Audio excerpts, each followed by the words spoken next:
I'm Kevin Casey. I'm a professional mixed martial arts fighter. And right now what I'm about to do is issue a warning out to all other competitors. I don't want overs. I just expect them to happen. Fatty's gonna fatty is real. He is terrible! He was gobbling fucking wieners and buns. I'm gonna go quick because I don't give a fuck about anything that's gonna happen on Saturday. Welcome back. This week's edition of the MMA Analysis. I think we got a three-man show today, but there is a possibility of some stragglers later on. So I'm told. Nushan, I hear the fights are in your neck of the woods this week. How excited are you for that?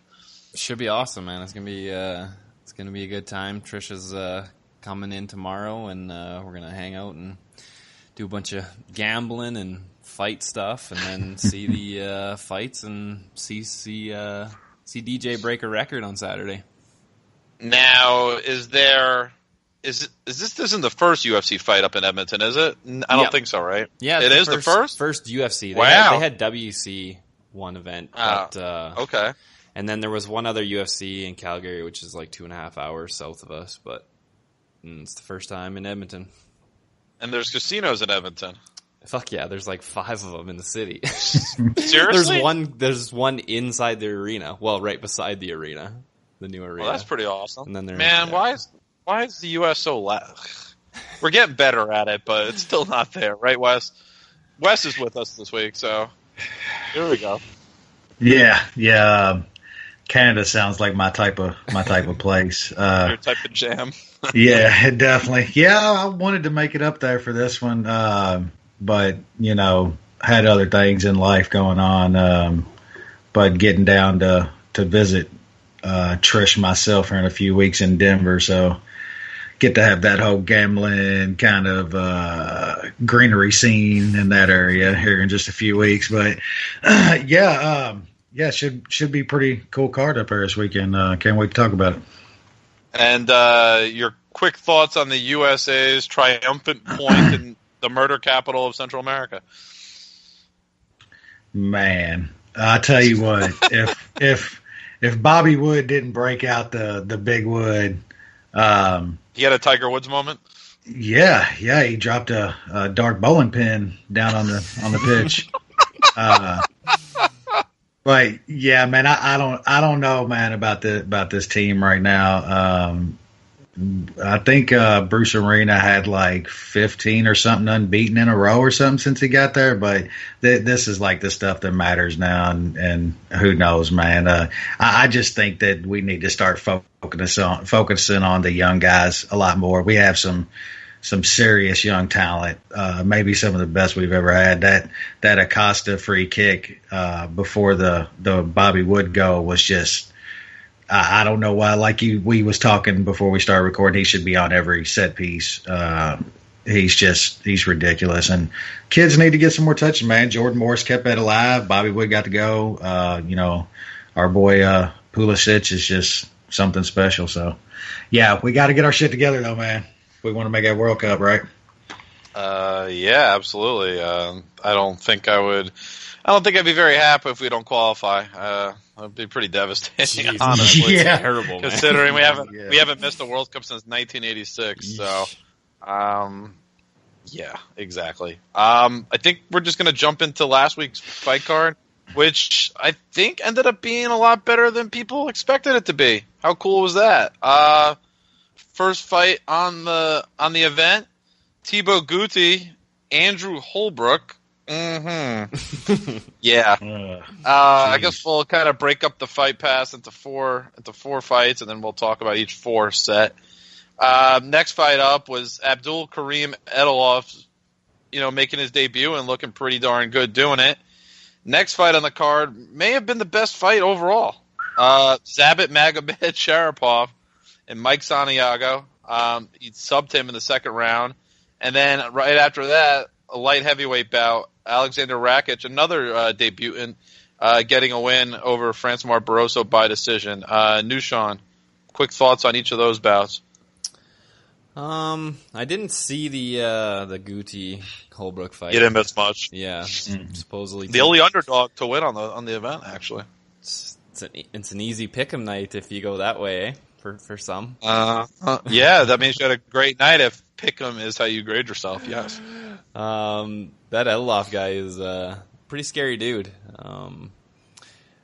Bojangles, the shittier one. Well, I mean, I guess they're both pretty shitty. He lasted. Who's the other one? Oh, right, he fought later. Right, sorry. Yeah. Edeloff round 2 was like plus 450. That could have been a nice spot. Mihaljevic or whatever the hell you want to call him can take it a tiny bit, so that was kind of a good spot if anybody took it. And then Zabit. That dude's a fun fighter. I'm excited to see what he can do, because he was throwing some wild shit, and he looks like a fun fighter to watch. And Francimar Barbosa is terrible. You mean terrible or terrible? It's even less like I give a fuck, so it's just terrible. He really is. Wes, thoughts on those? And so there was 3 debutants that actually won, which I know we'll discount Rakic here because I don't think he's going anywhere. But Zabit and Kareem Edeloff, which one you think gets closer to the title in their division? That's a tough one, just because of the weight difference. Oh yeah. Although I think Zabit is probably supremely skilled. It's the weight classes. Yeah. 205 is just so bare. And then now with, probably no bones, not that I think he's a title contender right now or anything, but 205 is just slim, man. So, that dude's a monster. He could smash a lot of guys at 205. Not that I wouldn't count Zabit out at 145 because, man, training with Mark Henry and them up there in Jersey and shit, dude, that's a really good team, man. And that dude showed some skills. That was a really fun fight, man. That dude is wherever he goes, he's going to be almost, he'll be like a Yair or the Brazilian Thomas Almeida. Yeah, Almeida. I mean, he's just going to be like one of those guys, win or lose. He's going to fight in the UFC for as long as he wants because he's going to put on great fights. But yeah, those were 2 really good debuts there. The other 2 fights, and Holbrook fucking sucks. Crazy the way faves are hitting this year, though. Like 2/3 of the way through the year, faves are just hitting at an unbelievable rate. Got one of our boys on Twitter probably snorting marinara through a straw right now. It's bad. It's really bad, man. Yeah, they were really good fights in my opinion. What is so funny? Oh no. All right. But the question I asked, it is really interesting. Like Wes was saying. Magomed Sharapov seems like a really talented fighter. Not only can he strike, but his grappling skills are pretty awesome. I mean, how often do you see a Showtime kick in MMA? I mean, that was pretty badass, and he didn't miss it by much. Do it off like a reverse switch kick or something shit, too. Yeah, and then cool. ran up on the cage and did like a reverse Showtime kick. Yeah, that dude's as a debuting fighter. That ballsy. Yeah. Yeah, that was incredible. And the guy who's facing is he's a pretty intimidating fighter in his own right. The way he comes forward, throws a lot of he'll kind of throw the kitchen sink at you. And this guy, had really minimal problems. And the way he grappled him in the second round was awesome. So he's definitely not a one-trick pony. Really, really interesting fighter. We'll see though. But you're right. It's a total Shark Tank. My opinion, I think if it's not the best division, it's the second best division in MMA, with a great champion in Max Holloway. So it'll be tough to kind of rise up through that division, but we'll see. A lot of young talent in that division. I think out of the 15 ranked fighters in that weight class, I think like only 3 of them are over 30 years old. So that's pretty impressive. Awesome. Maybe 4. Yeah, totally very cool.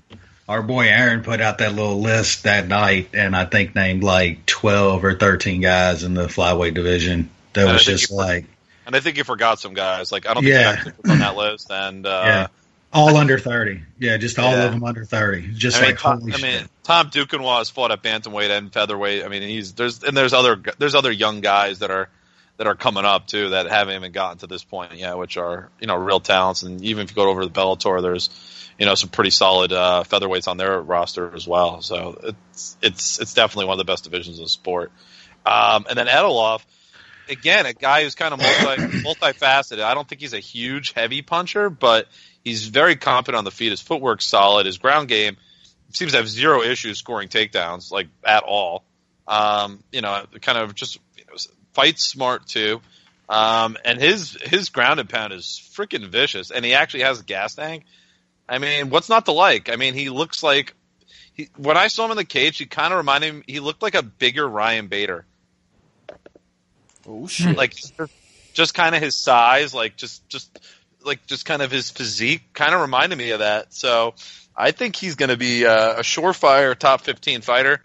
Probably be in the top 10 within a year's time. I mean, I would be surprised if he's not. I got to be honest with you guys. Nobody there. There's just doesn't hurt that 205's half the fucking top 10's just going to retire in the next couple months. Can't wait. Next up, I'll do the other four preliminary fight card.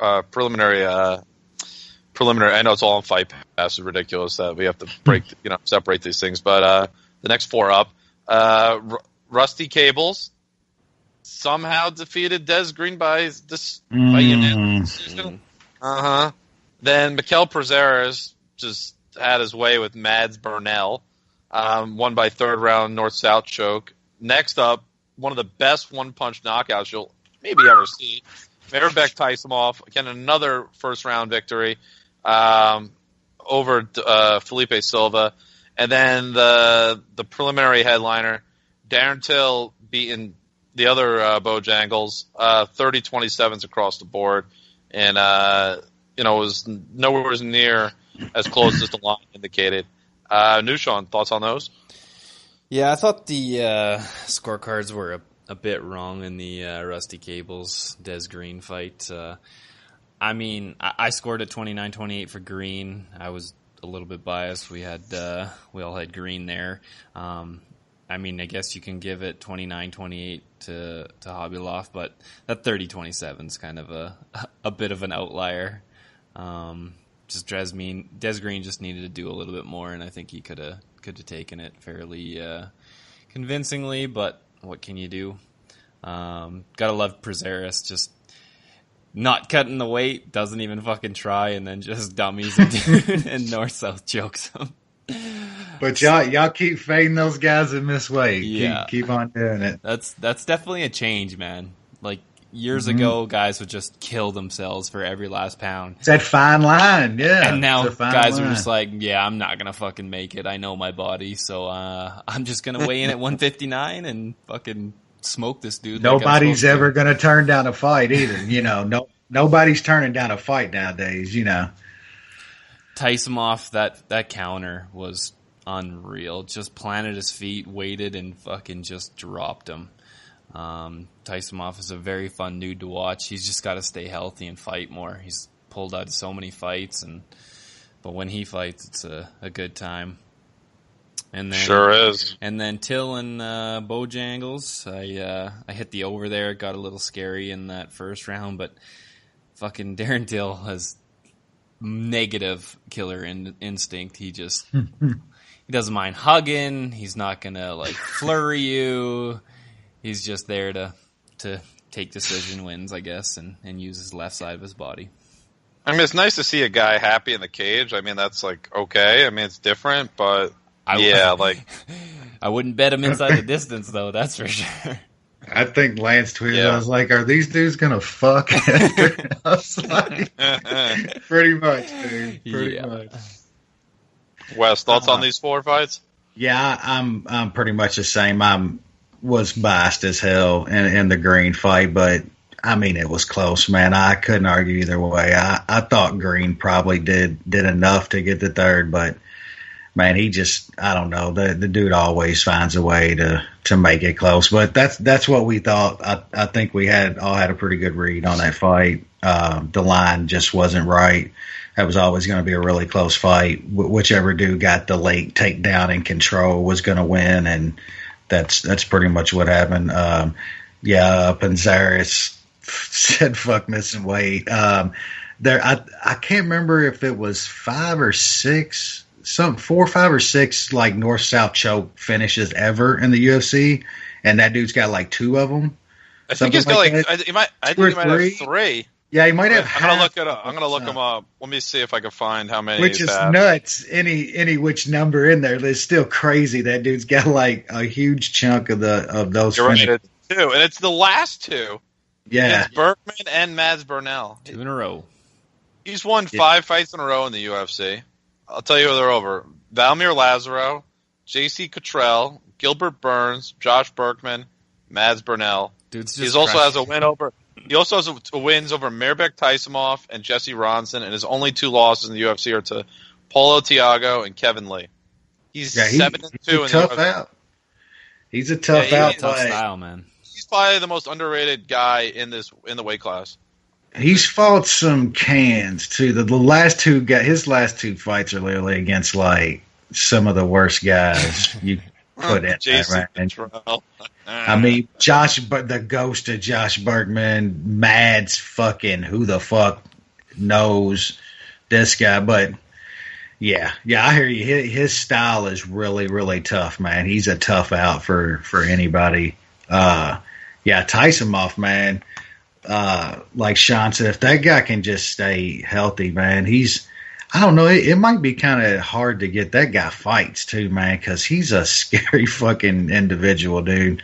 But yeah, that was awesome, and I finally hit the last stop on my Serb Steel train. I'd made a little money. That dude sucks, but Darren Till, fucking Bohan, yeah, he's fucking terrible. But I don't think a lot of Darren Till, man. Some people were like, oh, he's gonna be better. He's getting better.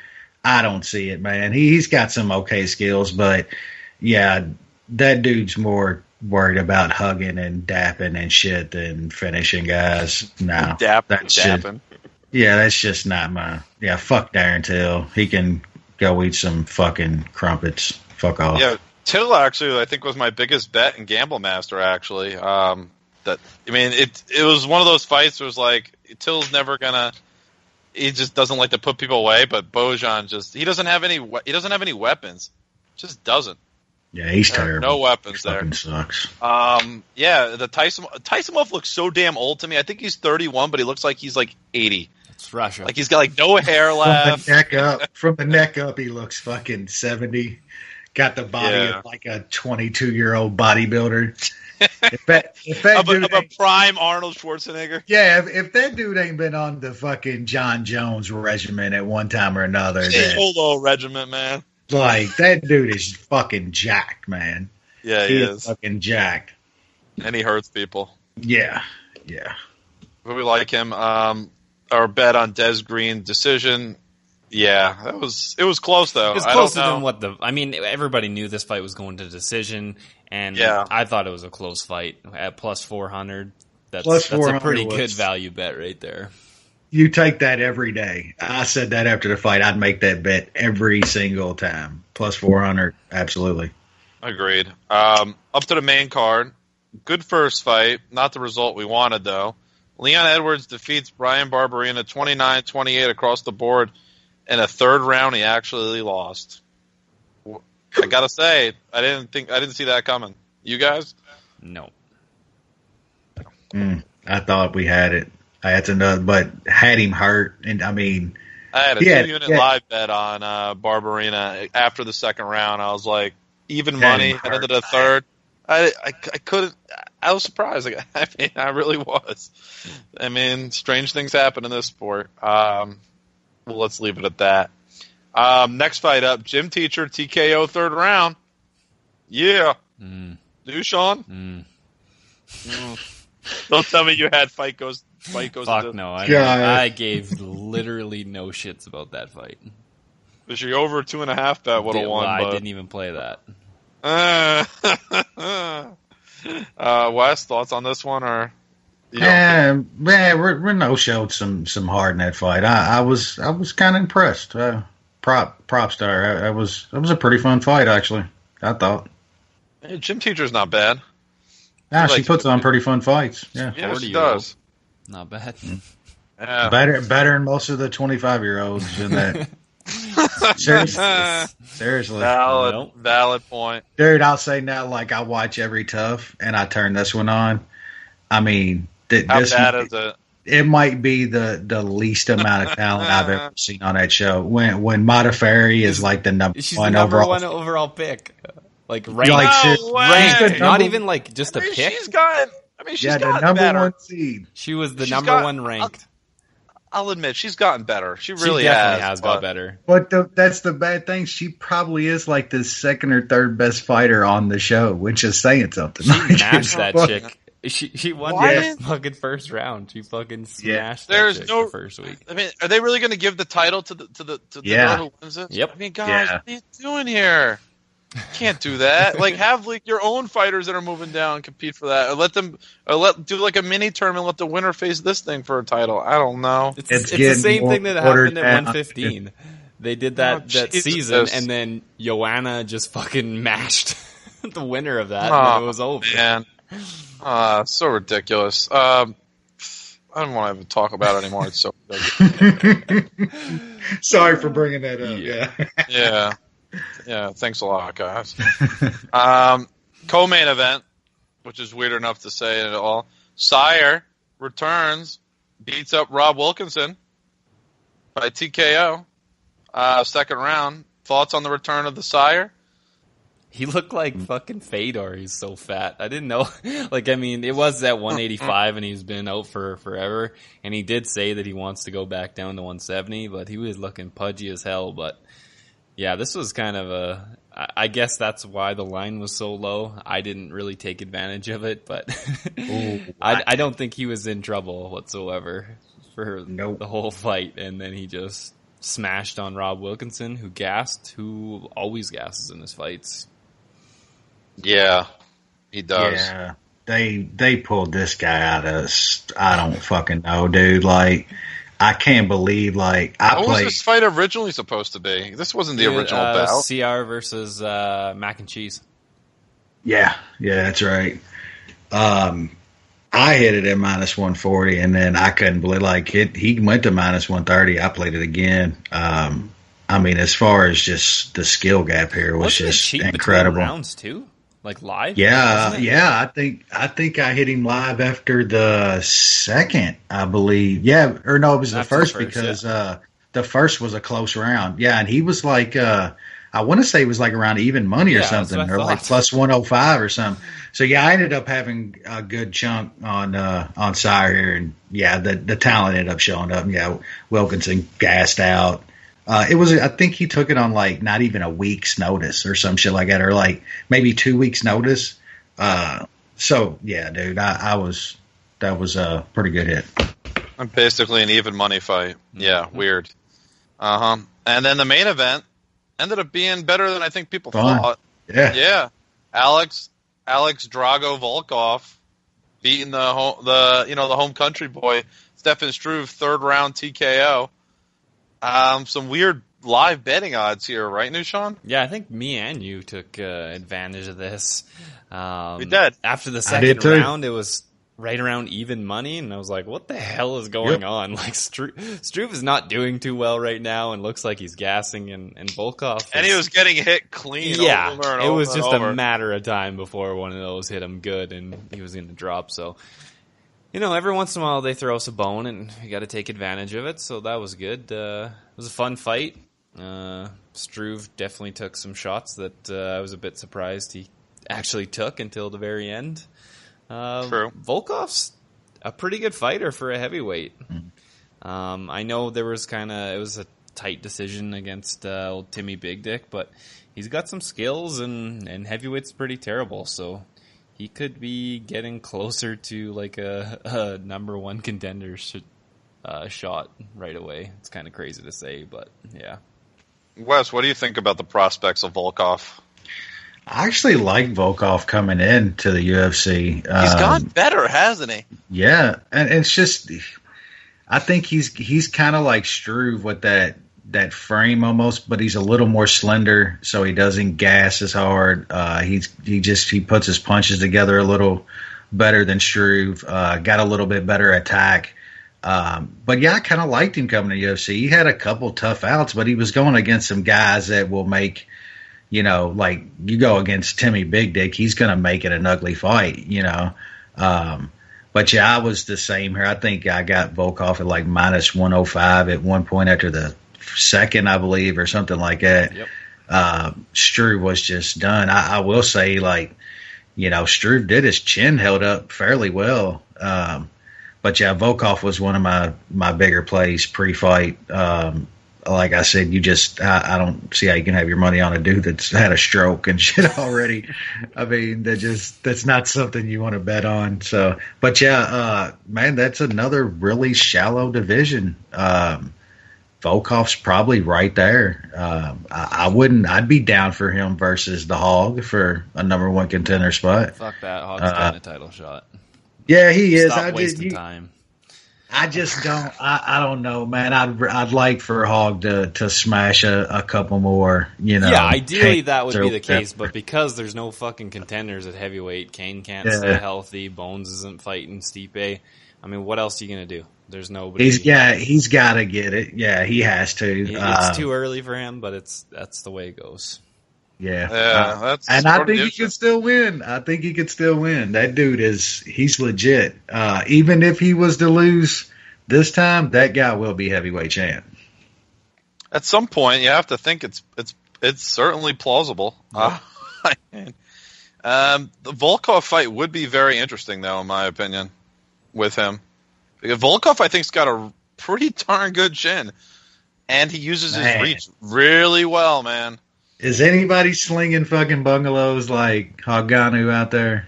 I don't think anybody's swinging them like him, man. I mean, he's packing 18. There's a couple out there with maybe 12. They ain't packing 18. What's YOLO doing over there?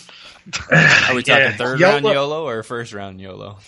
YOLO would be a 170er if it wasn't for his hog. Put it like that. One thing I will say about the Barberena fight, I'm surprised more people weren't talking about that second round being a 10-8. He had Edwards hurt bad. He stumbled back to his chair at the end of the second round, and everybody kind of just brushed it off. That was a dominating round, and supposedly the new rules were in effect. Yep. So I mean, I kind of scored that a 10-8, but I know it didn't seem like anybody else did. But what are you gonna do? I did, but I was second when he dropped him and smashed him. Barberena?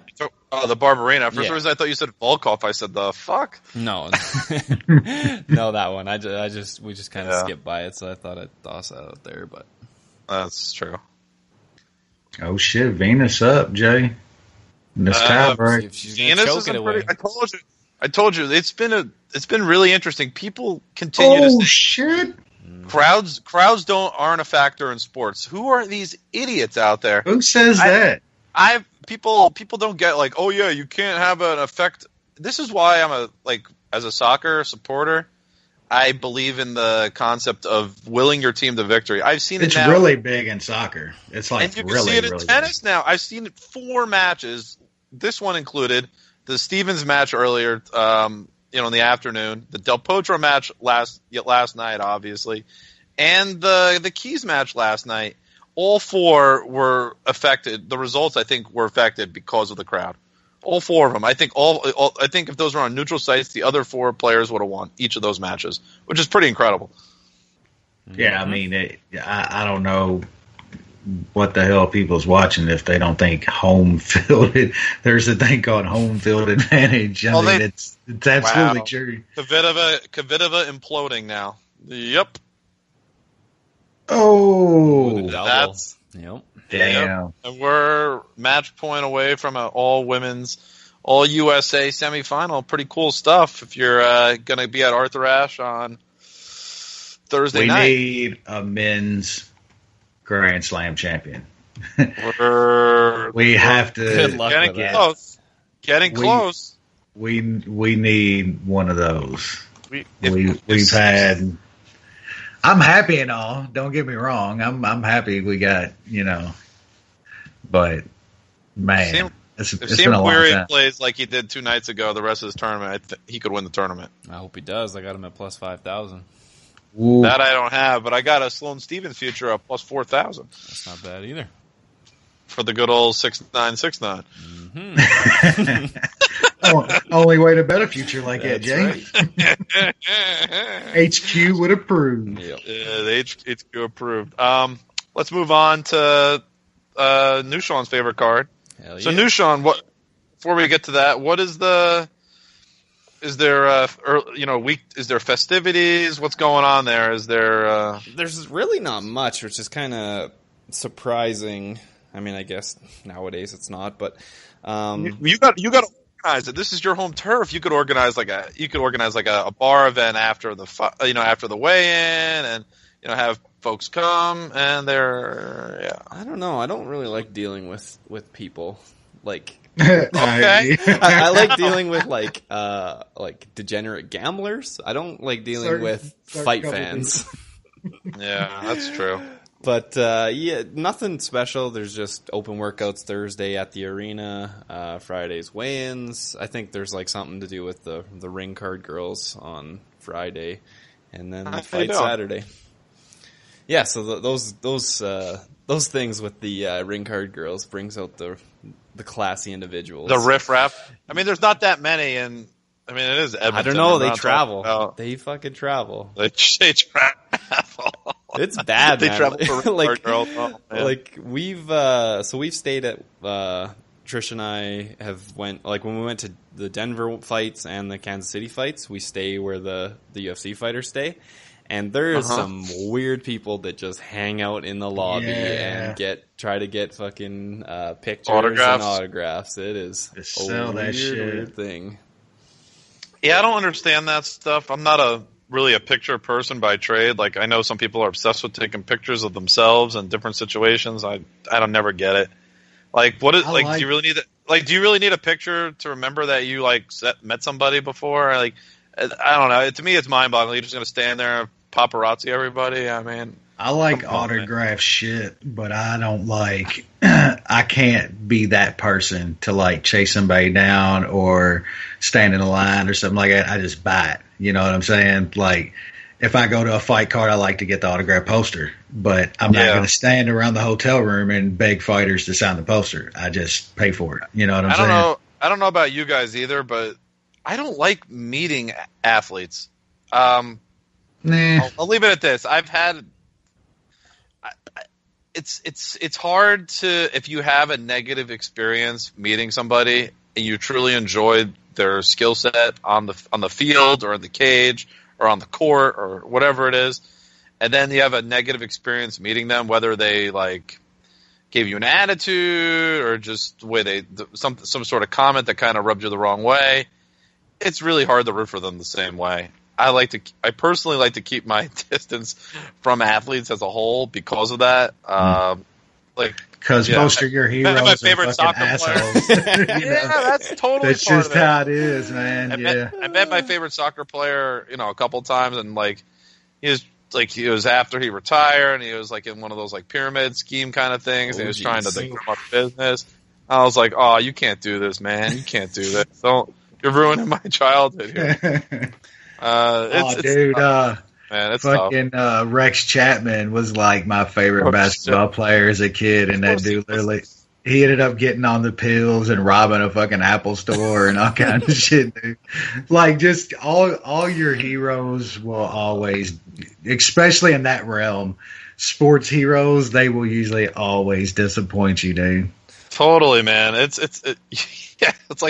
just stay away. I'm just gonna view you. Enjoy your artistry. I don't want to know shit else about you. I guess I've been pretty lucky then, because I haven't met that many. I've met a bunch of fighters just because Trish knows so many fighters and stuff like that. But but they're not. They weren't like you're like. No, that's the thing, and I think the end all I think be all, fighters for the most part are fairly humble and know that they need fans to make them make more money, so they're a little more grateful, I guess. But yeah, like Trish always asks if I want to meet somebody just because she knows people. I'm like, no, if we end up chatting organically or whatever, it's fine. And yeah, that's different.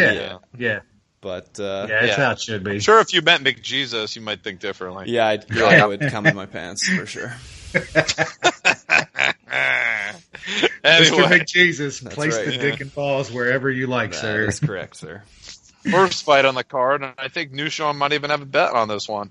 Lightweight bout between Canada's biggest mouth, Cajun Johnson, against Brazil's unsung hero, in a way.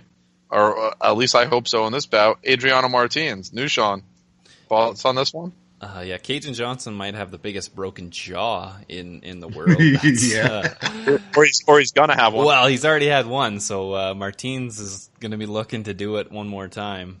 This is a pretty rough matchup, and I would assume this is because the UFC doesn't think too highly of Cajun Johnson with his outspokenness about the Reebok deal and all that shit. So they throw him Martins, who's a pretty good hitter, and I think he's gonna end Cajun, and it might be pretty early. Martins has a lot of first round finishes. He's kind of like a kind of an unsung, just kind of under the radar guy. I think we were all pretty pissed when he lost to a split decision to Santos. I don't know what happened that fight. We were all watching in Vegas, and it just wasn't him, man. He didn't do anything in that fight, so I don't know if he was sick or if he was hurt, but I think he comes out and flatlines Cajun Johnson. I didn't catch him at the opener. I think he was like minus 230, which is insanely low. Congrats to anybody who grabbed that, because it's minus 400 now. I'll be looking Martins inside the distance, which will still probably be pretty juiced, so I'll be looking Martins round 1 possibly. Wes. Yeah, you can pretty much see the writing on the wall here. They threw old Crumble Jaw, a really, really tough guy. Yeah, man, he's been one of my favorite guys to bet on. I had him as a big dog against Rusty Cables. I believe he was a dog against Mac and Cheese as well. I had him there. Yeah, the Santos loss was kind of rough. I think we all liked him in that fight. But yeah, he's going to catch Cajun here with something. I think he's going to finish him. I don't know if he'll get him that early, but I think he gets him out of there eventually. I didn't catch 230. I think I got like minus 260 or minus 270 in a couple parlays with Martins, and I feel pretty good about it. Yeah. I'll start it like this with the grades. I got Cajun Johnson a D+, Adriano Martins a C+. Just looking at going back to his performance in the UFC, he's 4-2. 3 of his 4 wins are by finish. 2 of those came by first round knockout, and then the Darren Cruikshank fight was a submission. So when he finishes, he does tend to finish early. So, I mean, that's certainly an angle you can look at. The under, what is the total on this bout? 1.5 minutes plus 150 for the under. That's interesting enough, but at that, because he could KO, he could sub, he could finish either way. But the skill, just the variance in skill is pretty significant in this bout. And Martins is a lot more durable than Cajun Johnson is. Cajun Johnson obviously had injury issues. We've talked about it before.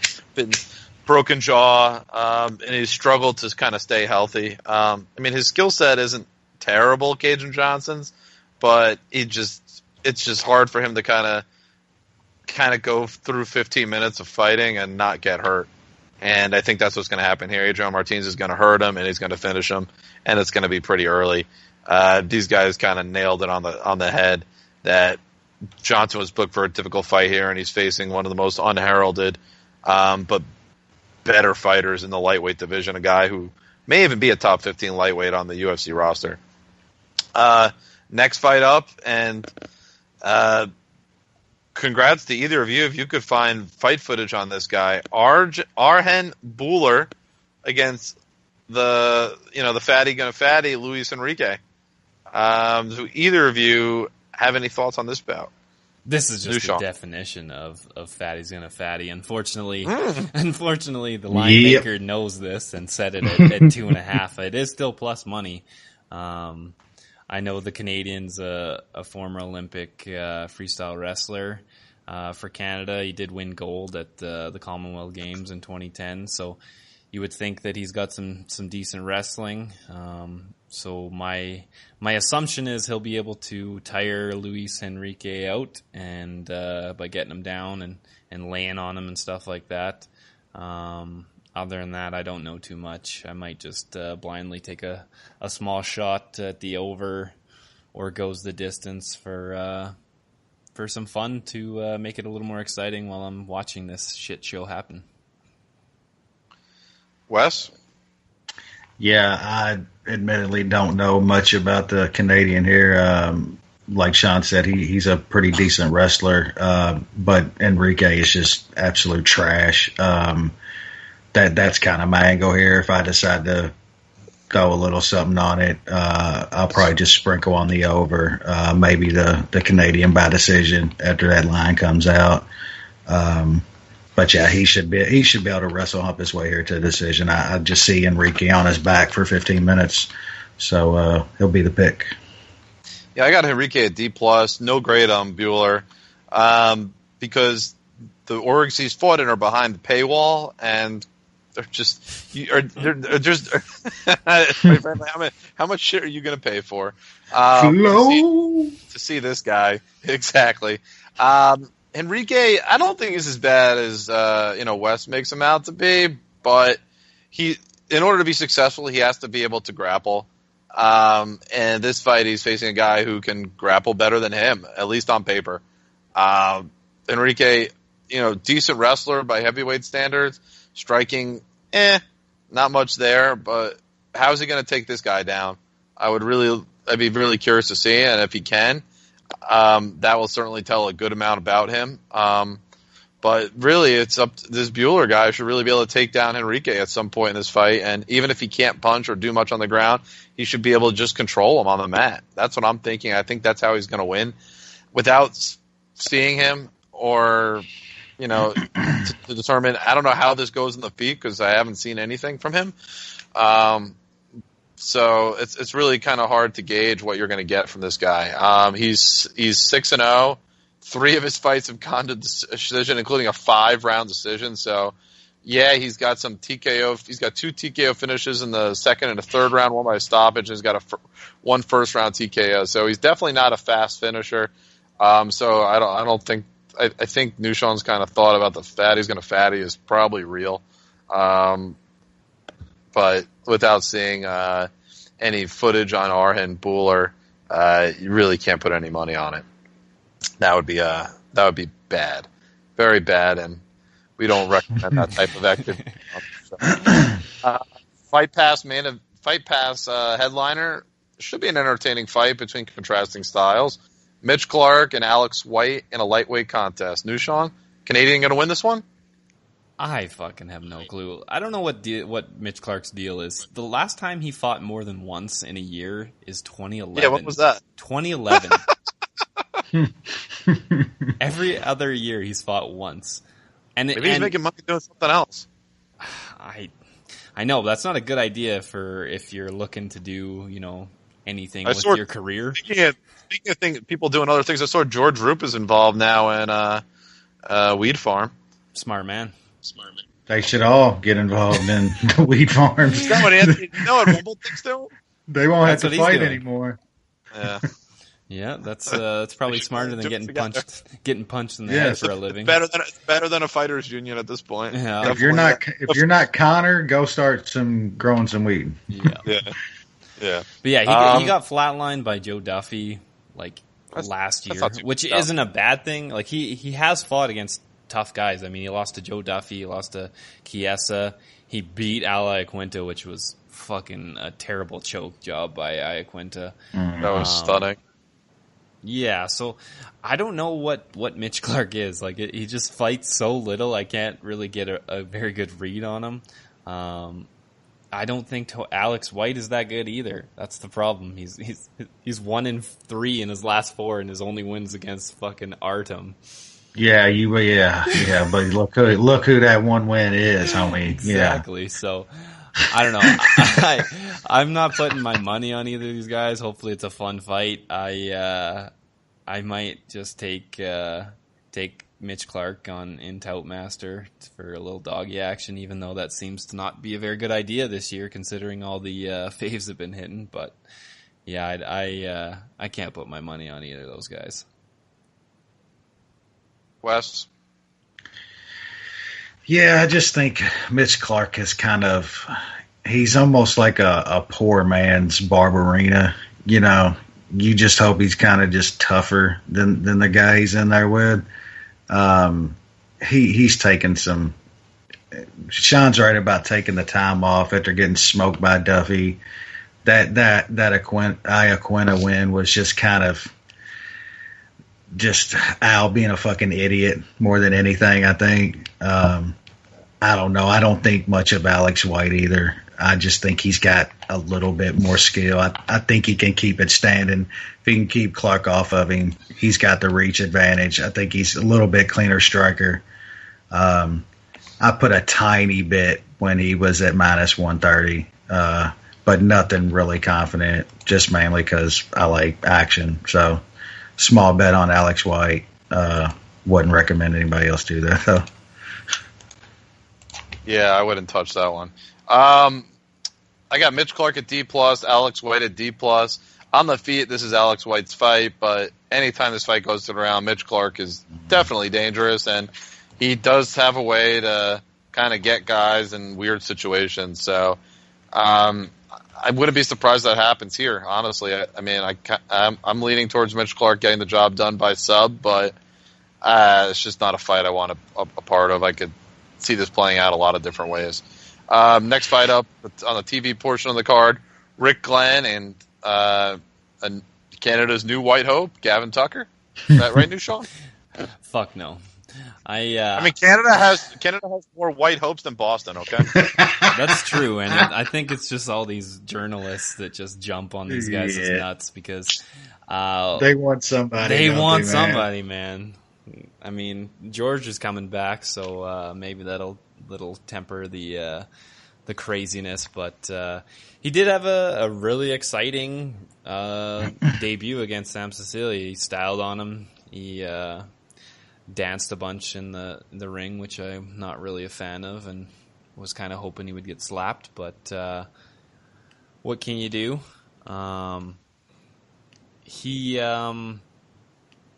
He is 31, so it's kind of he's a very late bloomer. And he's going against. All right, you don't. This is longer than the Jewish World Athletes book. I mean, all right. So here's my take. So I think I'm still cautious of if he's good or not. So I'm going to be looking possibly at Rick Glenn plus 3.5 when it comes out, because I think this goes to decision. And I think that Rick Glenn can take a round on each scorecard. Wes, do you think he could take a round on all these scorecards, or is that a New Sean Canada thing? Nah, I mean, I'm kind of there with him. I think Tucker's pretty good, but man, it's Cecilia that he was doing all that on, and man, we know Sam's just kind of he's pretty warped. He's gone. He's a fucking Maytag repairman at this point. He's fucking just washed, dude. So, that points handicap is a pretty good angle. I was just thinking of maybe taking a small shot on the money line. He's right around 2-1 now. I just think Glenn can make this an ugly fight, man. Dude's real tall. He's real long. So who knows, man? I think he can make this interesting. Just thinking about a shot, I haven't bet it yet. If he keeps going up, which I think he could, I think people are kind of, I don't want to say Tucker's getting like a bunch of hype or anything, but In Canada, he is. I do. I see any guy with the UFC win gets hype in Canada. I see some Canadian journalists and shit talking him up a little bit, man, and that kind of plays on Twitter. People, might not see that, but that plays on Twitter a little bit, and there's a lot of terrible MMA bettors running around on Twitter. So hopefully they keep betting the Canadian White Hope, and the Glenn line keeps going up. Yeah, I'm just looking at the stats here. Looks like Tucker's got a 4-inch reach disadvantage, 6-inch height disadvantage. Yeah, he barely got hit in that last bout. He absorbed 0.67 strikes a minute, which is pretty incredible. Damn, Sam. Cecilia's he's a midget. He's a fucking midget.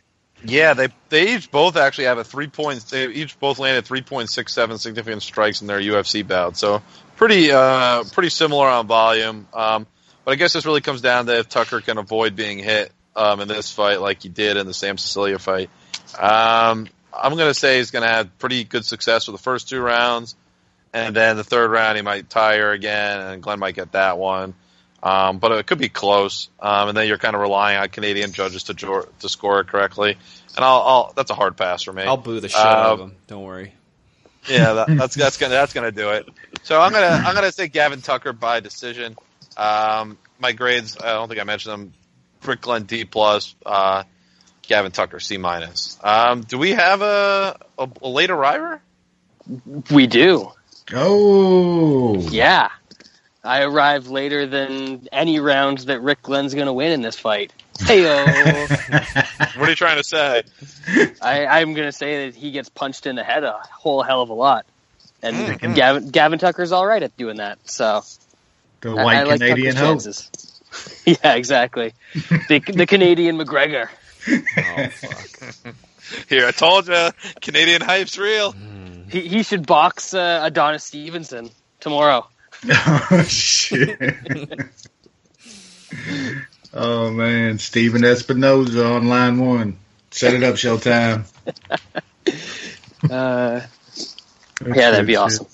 But yeah, Gavin Tucker, I kind of undersold him in his UFC debut, and he looked pretty good. And I really don't think that, it's a different style matchup, but I don't think Rick Glenn's a big step up from Sam Cecilia in terms of the featherweight division. So I think he can have a lot of the same success. Very good. I think that's enough for Brad already. Yeah. Doesn't want to, overstay his welcome or anything. So, women's bantamweight fight coming up. There's actually 2 on this preliminary card. Ugh. Ashley Evans-Smith against Sarah. Why did I come on for this podcast? Sarah, show us more ass. Nushan, is this one of your classic bets, or is this not? No. Probably should be. I don't know why it wouldn't be. I haven't really gave 2 thoughts about the women's fights so far on this card. But it's going to be probably one of those ones where I'm bored as shit, so I'm probably going to have to add during the fight or right before the fight and just do the normal over 2.5 and go get a beer and then see that, somebody won a decision. I mean, I guess we'll get to see Sarah Morass's ass, so that'll be good. Right? Right, Wes? Ugh, man. That's about... This is terrible. Yeah, this is just going to be a terrible fight. The over should hit. I think Evan Smith probably wins, maybe her by decision. I can't touch this fight. Brad? Yeah, this is terrible. I think Dougie's girl and Ashley Evans-Smith wins because Sarah Morass loves to spend time on her back. Yeah, it's hard to win like that. Ew. Yeah, I got Evan Smith a C-, Morass a D+. Definitely not going to be a pretty fight. Yeah, it could be kind of a sloppy. Evan Smith ends up in top control. She's a bit better on the feet too, but this is not one I'd want to bet. You never know. If Morass puts up a weird submission or there's weird scrambles on the ground, wouldn't be surprised by either. That said, next fight on the card, really not sure why this isn't on the main card. Flyweight bout between the last two guys to fight Demetrius Johnson for the title. Maybe? I think it's the last two. Yep. Henry Cejudo and Wilson Hayes. New Sean, I'm sure you're vested in this one with your newfound friendship with Demetrius Johnson. Thoughts here? I thought Cejudo took a really big step up in his last fight. I was on Benavidez, and I thought he beat Benavidez. That was a really, really fun fight. Yeah. I don't really see a way for Wilson Hayes to win this fight. And the only reason I'm not betting Cejudo is, I mean, it is a bit high, especially for a flyweight fight. And Cejudo has had some spots where he just kind of doesn't show up. So hopefully he can kind of come back with two back-to-back good showings, but I'm kind of staying away. But I expect him to win in fairly dominant, wrestling and punching. Wes, do you think it's going to be more of the same? Yeah, I was on Benavidez as well, and I thought Cejudo won that fight. That's maybe the best Cejudo we've probably ever seen in the cage. I think if that Cejudo shows up, he wins this fight fairly easy. But man, you never know sometimes with him, man. Even if he shows up off weight or something, though, man, I just think he's better in the areas he needs to be than Hayes. I think he gets it done here. I parlayed him with Martins. It had a little juice on it when I played it, but not too bad. But yeah, I think those two guys get it done on this card. Brad, are you going to make this a sweep? I am. And did I see correctly that Adriano Martins opened at minus 230? You are correct, sir. You opened it, remember? Okay. You wrote the article for it. I wrote the article, but I just needed to check, because, really? Well, it's minus 400 now. I got like 260 and was still fairly happy. I can imagine and it might that's still be one, cheap. That's probably one where the price changed before it even hit best fight odds. It did, yeah. Yeah. Yep. Anyways, as far as this fight goes, the factor for me to watch out for with Cejudo is always the motivation. When the guy's motivated, he's obviously a fantastic athlete. When he's not motivated, he can put on shit performances like we saw against Chris Carriasso and some of the fights that he had before he came into the UFC. But I think that fighting the top guys in the world now, he's pretty motivated. And as much as Wilson Hayes' wrestling is underrated and it's usually pretty effective against most guys he faces, it's just not going to be effective here. So that means he's going to be stranded on the feet against a significantly better boxer. So you got to like Henry Cejudo for this one. I think it's going to be a decision just because Hayes is good enough and skilled enough that I don't think Cejudo is going to be able to put him out. Yeah, I'll go with 2 points here after I share my grades. I got Cejudo an A, Wilson Hayes a B minus. Wilson Hayes has actually landed 4.77 takedowns per 15 minutes in the octagon. Really impressive number. Cejudo's never been taken down in his 5 UFC fights, and he's not going to be taken down here. So that said, it's going to be a striking contest, and Wilson Hayes has only averaged 2.01 significant strikes a minute, which is, I believe, the lowest output of any flyweight fighter on the roster. So when you think of Cejudo in a striking contest, you think is like someone like a Chico Camus, just kind of throws a lot. So it was going to be more, it was going to look closer on the scorecards even than what it was. Not going to be the case here because Hayes is kind of a low volume striker. And then in that case, I don't think we're going to see Cejudo have a problem here. I think he wins this fight convincingly, probably by decision, and I think he should win at least, if not 30-27 on all 3 scorecards, at least on 2 of them, and then 29-28 the other at a very minimum. Fight Pass, or rather prelim main event. Oh man, another women's fight. Sarah McMahon, Caitlin Vieira. Is an upset possible at all here, Sean? I don't think so, and I think McMahon actually might get a finish here. She seems like she's kind of figuring out the whole wrestling and jiu-jitsu. Submission thing? Yeah, in their last couple of fights. I know she had some struggles in the first part of her UFC career, but I know the girls that she subbed the last 2 times aren't amazing, but I also don't think Ketlin Vieira is that good either. So I can, when the inside the distance prop comes out for McMahon, if it's big enough, which I assume it will be considering the unders at plus 205, then I'll take a shot at McMahon inside the distance, which is very unlike me. Wes, that is not like you. Yeah, that's weird. Anyway. Yeah, I hate to keep agreeing, but I'm kind of on the same exact path here. I think McMahon smashes here. I'm going to look at inside the distance as well. I think Sean's absolutely right. She's starting to figure out how to get people down and smash a little bit and getting them in positions to where she can throw a choke on. I think she can do the same thing here. So, yeah, I will be looking at that prop when it comes out. Bradley? Yeah, Kettle Chips is sort of strong and athletic-ish, but I haven't really seen anything that she's good at.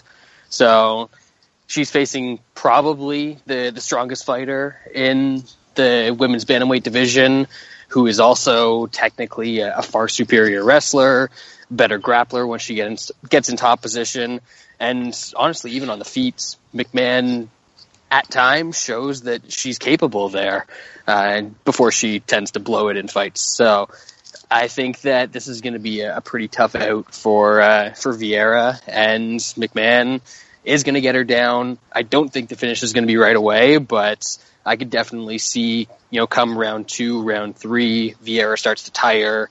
She doesn't have that, the limited athletic ability that she does have, and McMahon's able to either pound her out or find one of those submissions that you guys are talking about that she's actually becoming pretty decent at. And, she's kind of smart. She's playing with submissions that work within her game, stuff where she's not going to lose position if she doesn't get the sub. So, kind of like where her game's going. It's just a shame for her that she's 36, 37 years old. Yep, yeah. She's getting up there. Oh shit!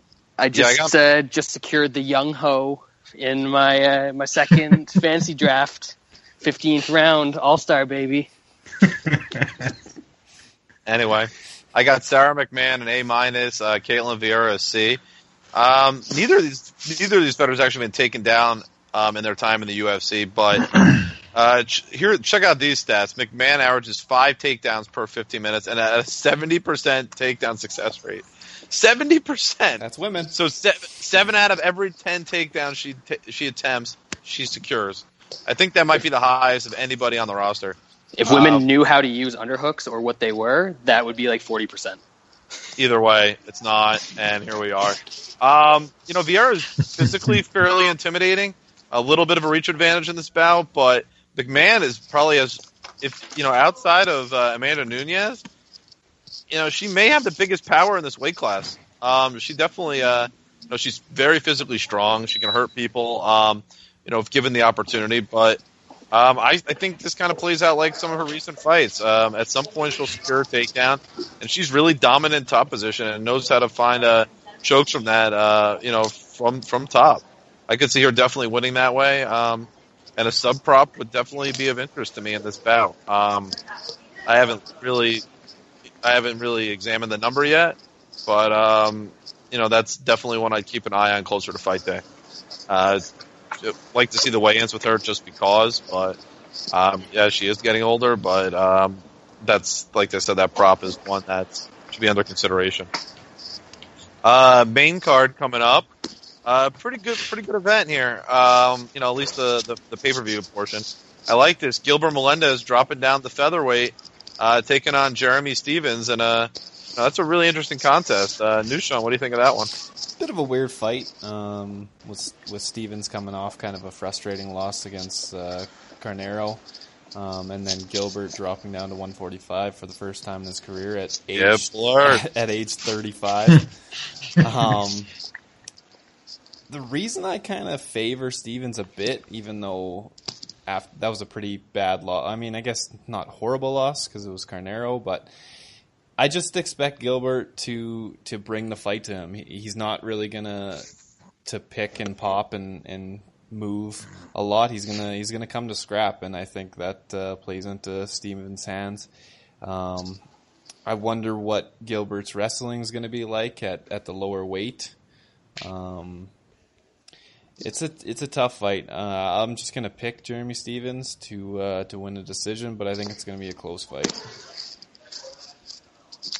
Wes, man, I got to keep talking myself not to bet Gilbert in this fight. I want to, man, but there's just, there's definite red flags. The dropping make weight down, the layoff. Yeah, there's just a lot. I mean, but does he even have to make weight, though? I mean, he could show up overweight. No. They're going to fight. Yeah.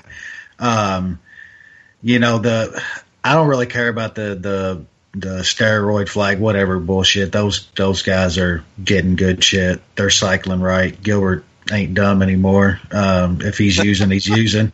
Man, that layoff scares me more than anything, but man, dropping down, he's going to be as big as Stevens. I think if he can get a hold of him and make it ugly, we seen Stevens in an ugly fight last time and how he reacted. I don't think he reacted well at all. But man, yeah, there's some obvious red flags. If I bet it'd be Gil by decision, I think that's like plus 170 right now. Stevens is tough as hell. I don't think he can finish him. Just think he has a chance to grind out 2 rounds here on Stevens. Haven't bet it yet. It's a really hard bet to make, but looking at decision plus 170, still thinking about it. But I'll probably take Gil and Toutmaster. Brad, thoughts on this one? Yeah, this is definitely a tough fight to call, and I think it's right that the odds are as close as they are for it. So I lean a little bit towards Stevens just because I have serious questions about what Gil still has left in the tank. I don't think it's going to be easy for him to get Stevens to the ground, and if he just runs into the clinch, he's definitely going to eat some shots. I don't necessarily think he's going to be able to control all that much in the clinch, and we know that in terms of power, that obviously Stevens has the bigger power of these two guys. So, I just think that cutting down, it used to be something that people thought worked. I don't think there's any illusions that it's a great idea anymore, especially as you're aging. It doesn't make it any easier to take shots. So I'm kind of hesitant to say it, but I think that Stevens actually clips him with something and puts Gil away in this one. So, yeah, I think it's going to be a little bit of a sad ending, and this could be one of the last times we see Gil, even though he's not super old. I think he's one of those guys that's a lot older in fight years. Well, I got Gilbert a B+ and Stevens a B. That would be historic because that would be the first time Gil has been knocked out his entire career. Brad would be betting on history. I mean, draining that brain. History does happen. That is true. I, on the other hand, I just can't do that. Stevens makes too many dumb decisions in fights, and quite frankly, is a bit of a Jekyll and Hyde. Sometimes it comes out strong, and then there's fights where he's hesitant, and he kind of gets stuck and gets out grappled, and fighters just kind of outwork him. Melendez definitely has the capability to do that. He doesn't really take fights off. He'll push the pace. He definitely has a higher, he definitely has a higher volume, definitely a higher volume striker than Jeremy Stevens. And if he can avoid, big punches that just kind of like fight, like round altering type punches, I think Gil can do enough work to win on the scorecards. If I was going to play Gil, I'd play him by decision because I definitely don't see him winning by stoppage. Not really sure what the difference in the line for that is, but plus 170. That's tempting. I'll sleep on that one a little more, but that's Same. the way That's what I'm doing. Yeah, but we'll take that and think about it for later in the week. Next Before fight you guys move on to the next fight, I got a split. But are you sure you don't want to talk about the horse god? I wish I could. And how he's going to lose to some terrible Australian guy. Don't you say that. Don't you dare say that. Have a good one, Brad. See you guys. Brad can't jump on a show like that and say bad things about the horse god. I mean, that is so uncalled for, guys. Talking shit about the horse lord. Is he fucking out of his mind? Yeah, I don't know what he is thinking. There's 3 lords walking this planet, and he just talks shit about one of them. New Sean, you're gonna have to pray in front of the horse lord, because Brad's not gonna be there. I know. For him, I'm gonna have to pull all that weight.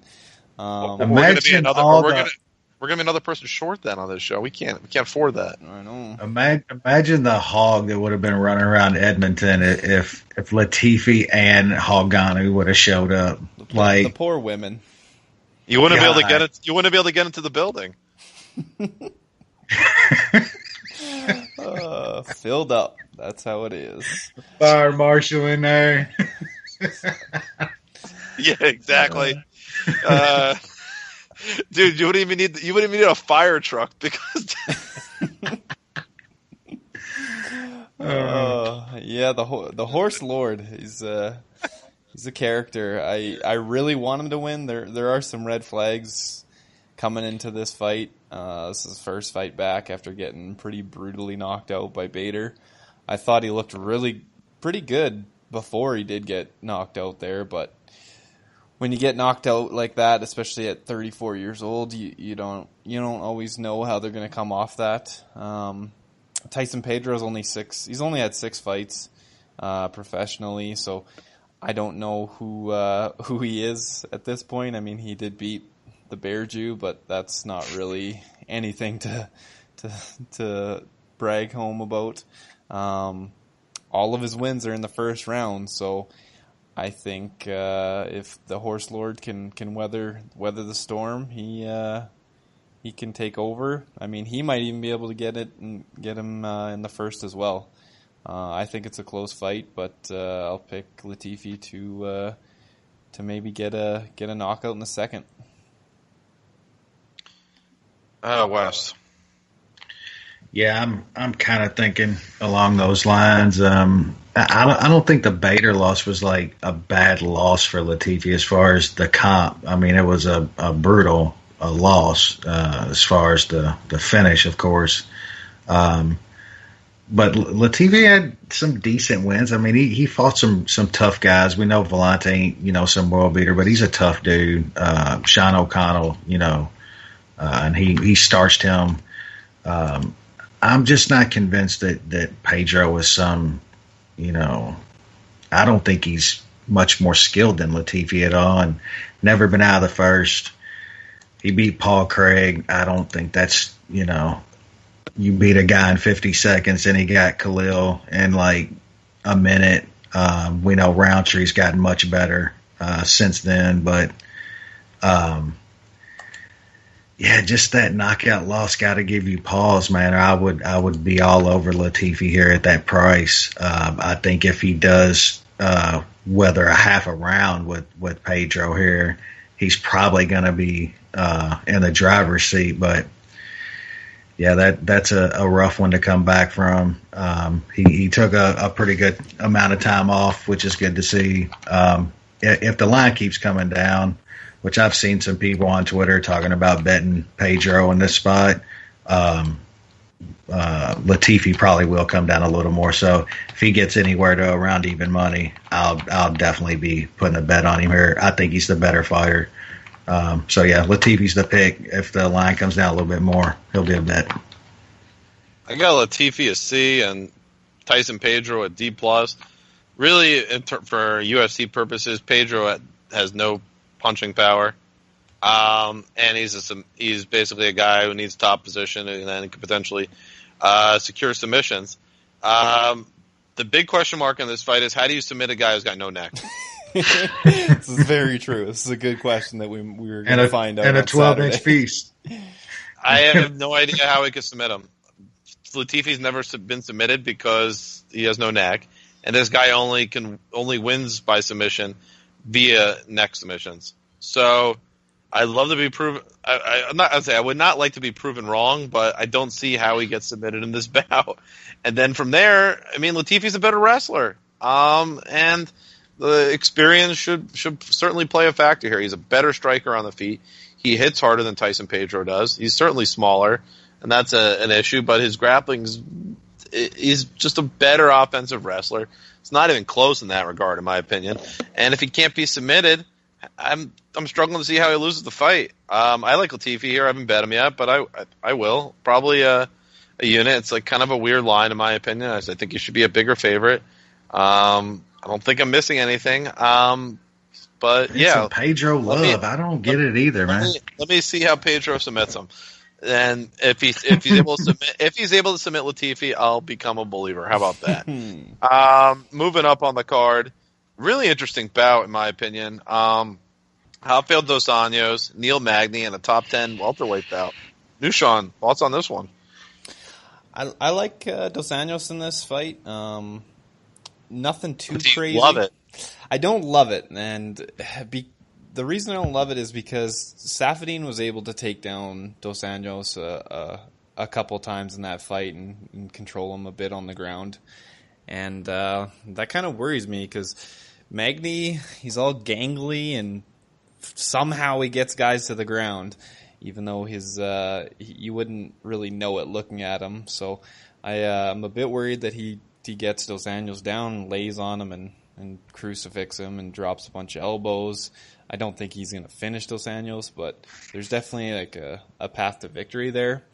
But the difference is Dos Anjos hit Saffiedine with some fucking bombs in that fight, and I don't think there's any way that Magny would stay standing from those bombs. So I'm going to have a little bet on Dos Anjos now that it's come down a bit. It's only minus 190. It was quite a bit higher. It was like minus 220 at one point, even 230. So now that it's 190, I'll probably play him small. Wes?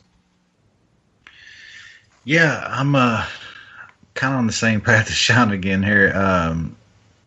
The main thing I worry about is, just Dos Anjos moving up in weight here. And Magny's going to be the bigger guy here, I believe.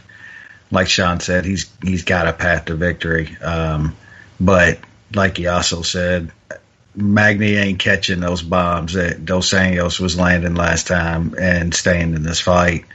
I think that's what happens. I think Dos Anjos' takedown defense holds up just enough for any of the few shots that Magny can get in on. And I think he lands some bombs on Magny here.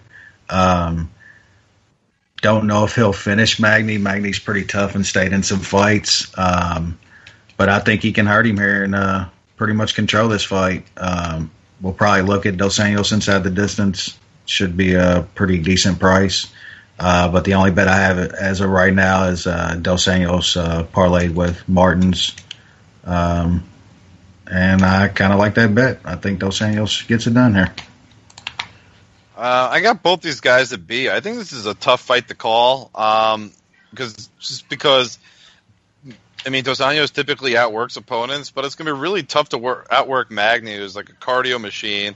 The size difference is significant. Dos Anjos certainly hits harder, but I think it could be kind of just like an ugly kind of a bout. A lot of work going on, some clinch work. Not sure we see too much of this fight on the ground either. I think it could be close, and it could go to the scorecards. And I wouldn't be shocked if Dos Anjos slows down, in the third round too, with Magny's work rate. It's not a fight that I'm looking to bet. I mean, if Magny goes up another 25, 30 cents closer to plus 200, I think that would be kind of my entrance point to take a stab here on the underdog. But I don't think this is a slam dunk fight for for the former lightweight champion. I think there would have been some easier bouts for him in this weight class, and even against similar guys in the rankings. But this isn't one of them. So this could be tough, but we'll see. Headliners coming up now, title fights. We got the fight that was booked for a couple pay-per-views ago, but then sinus infections apparently are like a thing, and you could not fight because of them. We got Amanda Nunes taking on Valentina Shevchenko in the women's bantamweight title fight. Nushan, has your opinion of this fight changed since 2 months ago? Not really. I still like Amanda Nunes. I think she has really come along since their first fight. We don't know too much if the cardio's there or not, because she's been just blasting people. But I really think she's just a lot better. Shevchenko is walks around at 135, 134 pounds, and Amanda Nunes is a decent size bigger than that. And she's really putting it together, and I think she's just going to crack Shevchenko. I'm not playing Nunes straight up. Over. I'm actually playing doesn't go the distance. I grabbed it at minus 185, and because I do think if Shevchenko does survive the first 2 rounds, that Nunes might gas and she'll be able to get her late. But I really, really think that Nunes is going to get her in the first 2. Wes, do you see it going the short route or the long route? No, I have the same feelings that I've had the whole time. I think Nunes takes her out. I just think she's the harder puncher. I even thought that if this went 2 or 3 rounds, I'm not. Nunes has changed everything. She trains differently. She's just a totally different fighter now. I think the cardio thing is a little bit overblown. It's definitely a little bit of an issue, don't get me wrong, but I just don't think it's going to matter here. I think she's the better fighter, the harder puncher. I think she gets it done. I bet her just straight up at even money. I got both these girls an A+. It's pretty clear how this fight will go one of 2 ways. It's either going to be Nunes early or Shevchenko late. Shevchenko already survived. The first time they fought, history leads me to believe that she can do it again. Certainly no guarantee of that. If Nunes gets in top position, I mean, she's obviously very dangerous. But Shevchenko certainly has shown that she can contend with top fighters, can go 5 rounds, could win fights that, in ways where she's out-grappled and then still finds a sub against a grappler. So she's been able to show she can win in different ways, and her diversity here makes her, an interesting, potential champion. I would look to wait on this bout. And it's a really good live betting fight just because of the way Shevchenko and Nunes match up. You could wait potentially a round or 2 and see how Shevchenko does. And if she's down on the cards and you think Nunes is going to gas, you can certainly bet Shevchenko. I think that's, it's a really good opportunity to wait and see how that goes, opposed to if you're interested in betting Shevchenko, I don't see the point of betting her in the first, beforehand, because the threat of the finish in the first round and a half is there. So, as someone who thinks Shevchenko could definitely win this bout, I would look to wait until at least after round 1 and even potentially after round 2 to bet her straight up to win. Main event, I have a feeling this is going to be a consensus. Ray Borg taking on Demetrius Johnson. Demetrius Johnson going for the longest title defenses in UFC history in this bout. So certainly a motivated DJ in this bout, right, Nushan? Yeah, I'm not really going on a limb here. I think DJ is going to smash him.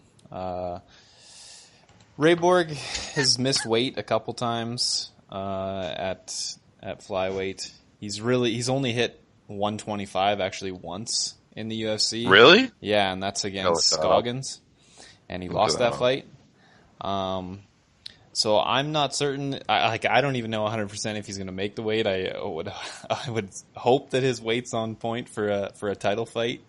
But that's going to hurt his cardio, and I don't even know if his cardio is good enough to go a hard 5 rounds against DJ as it is. The skill gap is very big.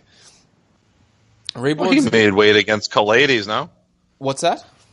He made weight against Chris Kalades, didn't he? Yes, like he's Dustin Ortiz. Yeah, he's only missed weight twice, but he's only actually made 125, like championship weight once. Now I know he doesn't have to, so that's a thing. But I mean, when somebody doesn't make weight, I just look into some of those things to see if he has made the championship weight before. But whatever. But yeah, I just think the skill gap is just way too big. I'm very, very big on the under 4.5 and that doesn't go the distance, both around even money. And I will be looking to hit DJ in one of my longer big parlays for his minus 5.5 points handicap because he's just way too good at this point. Ray Borg could be good, but it's just a little bit too early for him. Wes, does Ray Borg have any chance in this bout? Nope. None. Zero. And I like Ray Borg. I think he's a really good fighter. I wouldn't even say it's too soon because he's there. I mean, he's made his way up the ladder. DJ's just that much better than everybody, man. DJ's the best fighter on the planet. With John Jones being the dumbest fuck to ever live. That easily puts DJ as the best fighter on the planet. He's going to win this fight fairly easily. There's just no realm to where Ray Borg can threaten DJ here. I think it's pretty much going to be one-way traffic. I played DJ inside the distance, fight inside the distance. I'll probably hit that under with Sean.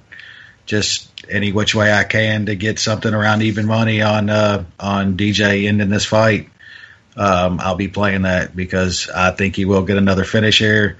This is a really big fight for him. I know a lot of people don't look at it that way. They think this isn't a really good pay-per-view or this is just another fight. But it's a really big fight for DJ. That record means a lot to him. So I think he goes out there and puts on a show, man, and he gets a finish. So DJ inside the distance. I got Ray Borg at B, Demetrius Johnson A++. As I mentioned before, there's like 4 or 5 of them in the UFC, and he's certainly one of them. He's one of the elites. Certainly his credentials speak for themselves. I'm like with Wes. I like Ray Borg as a fighter too. He's way too young though, and this is not a good spot for him. Obviously, it's too early. He has most of his success grappling. He's not going to be able to grapple much with Demetrius Johnson. On the feet, he's definitely shown improvements, but again, Demetrius just way better. Have to wonder how Ray Borg's going to do as fights wear on. He's definitely been outworked in round 3s before. Dustin Ortiz fight kind of stands out. The Scoggins fight as well. He's definitely had some struggles in between some of those successes. And like you said, this fight means a lot to Demetrius Johnson. He's going to want to go out. He's going to want to be decisive. He's going to want to finish and get the record. I like the Demetrius Johnson earning a finish in this bout too. And it's probably not going to be early, but it could be in the mid rounds. And whether it's fight doesn't go to distance or Demetrius Johnson inside the distance, maybe Demetrius Johnson by sub.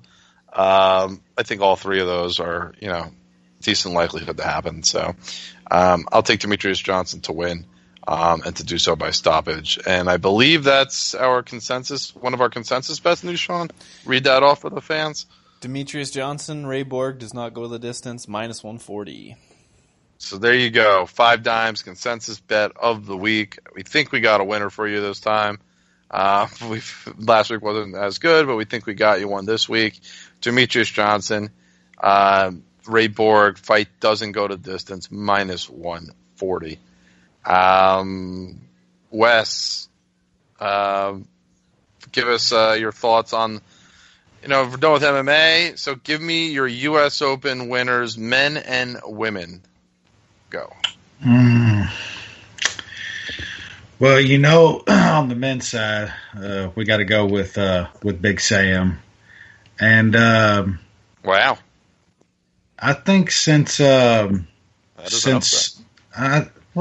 yeah, of course, man. And then I got some guys in the HQ room that's got some 40, 50 to ones on Big Hog Sammy. We gotta cheer for him.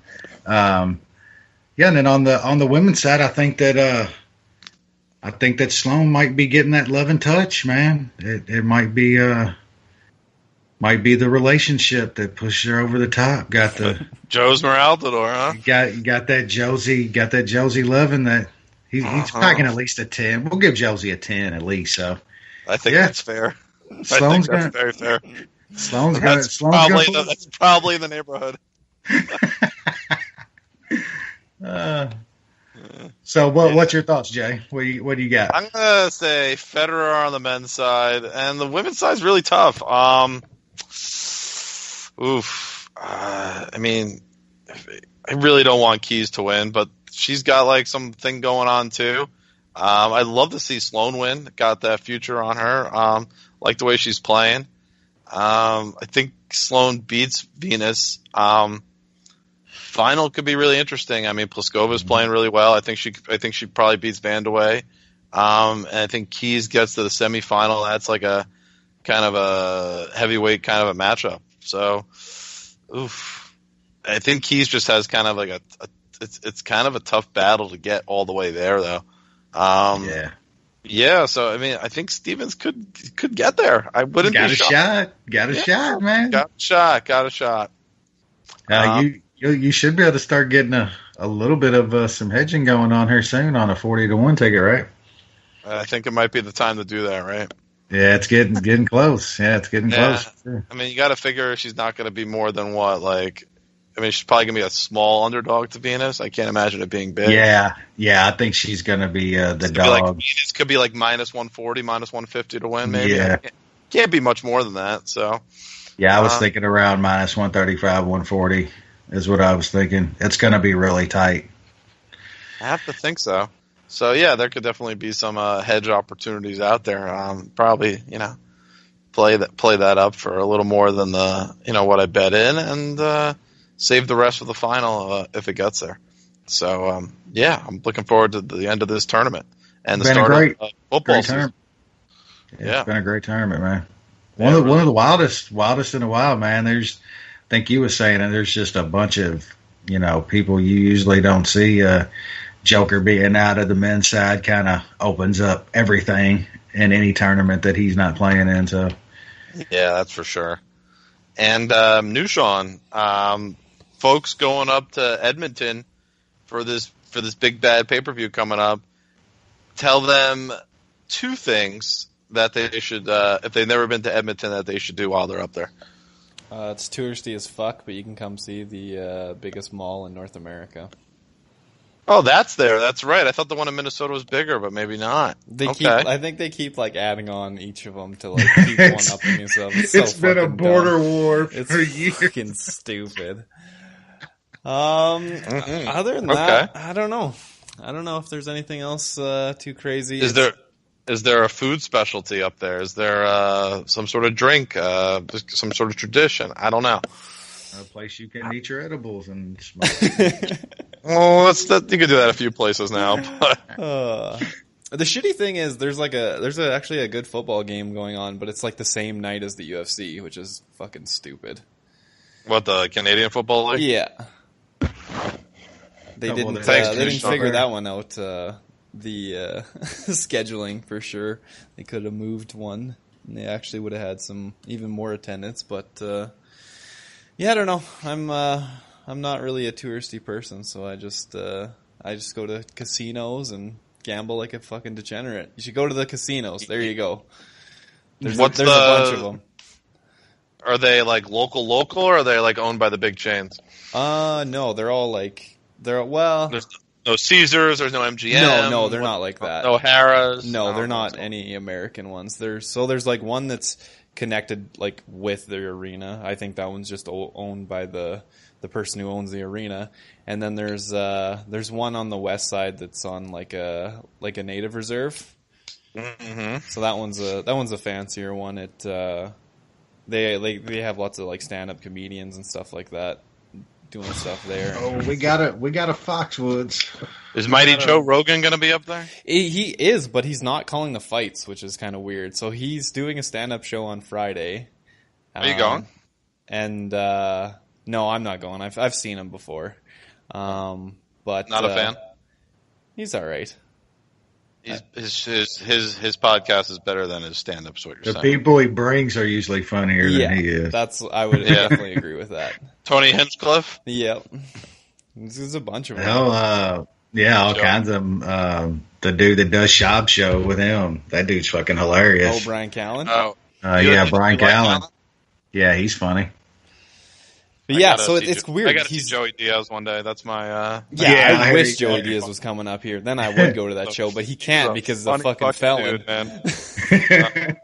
He can't get into Canada because he's a felon. Yeah, man, that guy tells a story better than anybody maybe on earth. Yeah. Man. Just has that ability. Funny dude. Yep. Yeah. All right, so there you go, fight fans. Check out the casinos. You gotta. If you want to be a real degenerate, you can do like a casino crawl or something. I guess. Yep. Yeah, there you go. All right, New Sean, enjoy the fights up there with whomever else is making the trip. Yep. And Wes, enjoy all the sports going on. I'm sure you'll be participating and matriculating in all those. And I think the Pittsburgh card is next week. Yeah, I'm taking a look at it. It's actually not as bad as I thought it would be. There's like some fun. There's some fun fights on there. Let's take a quick gander before we leave the show. The Usman's fighting. Oh yeah, we get it. Oh yeah, Rocco. Ryan Hall is on Fox Sports. Is on the prelims. Yep. Our boy Bob up in Chi-Town. He's gonna have a hard on. Felipe Arantes fight. Ooh, I like that. Oh fuck! Hector Lombard is the co-main. What? No, I think Platinum Mike is. Baby. Yeah, Mikey Platts is the co-main. They have him listed on Tapology the other way. Man, the return of the boxer is here too. Mike Perry's gonna take fucking Tiago Soul, ain't he? Holy shit! Gregor Gillespie's fighting Justin Ledet. Ooh, that's a good out for Usman. That's a good little tough out for our boy Usman, Jay. Yeah, real tough out. Yeah, he's gonna smash. He's gonna smash. He's gonna box him and he's gonna knock his ass out. Is probably what's gonna happen. Man, Usman's the real dude. That dude of course. Is the real. Wait, so let me get this straight. They had a Canadian fight this week, and they're going to Pittsburgh next week. Yet Ohm is fighting in Pittsburgh and not in Canada. Yeah, but we don't like French people out in the West Coast, so they kept him off the card. I mean, that's fine. Okay. Luke Sanders against Arantes opening it up. That's actually not a bad card. Like, not big names. Well, for some people, but like it's got fun fights on it. Yeah, you got Gilbert Burns on it. Yeah. There's something there. You got Uriah Hall, Tony Martin. Yeah, it could be worse. Yep. All right. Yeah, I mean, Jocko's right there, cracking the top 10 almost. That's a pretty big fight for him. These U.S. based cards are usually pretty good. The U.S. Fox Sports cards, because they usually just stack them up with like decent fighters without big names, and they end up being pretty good. It's these international ones where they just stack, like nobody wants to try. None of these like guys getting 10 or 15K a fight want to. They can't. Yeah, they don't want to spend it. Yeah, it's a lot of money. You got tax. It's a pain in the ass. I agree. This is one of the better fucking fight night cards that you'll get nowadays. Pretty looking at it, honestly. It's not big names, but there's definitely some guys trending. Just guys trending on the up too. I mean, you got Gillespie and Usman and Luke Sanders and those three alone. I mean, Jotko, Ohm. Oh, I forgot about Jocko and Hall is a good fight. That shouldn't be on the preliminary card at all. You got Gillespie, a 9-0 dude, and Luke Sanders, 11-1. They're fighting way down the card. Yep. Ledet. I wonder what that Jocko Hall line's going to be. That's interesting. I like Jocko in that fight. Jocko's pretty good, dude. That will be interesting. Anyway, we'll be talking about this fight card next week. Until then, good luck and enjoy the fights.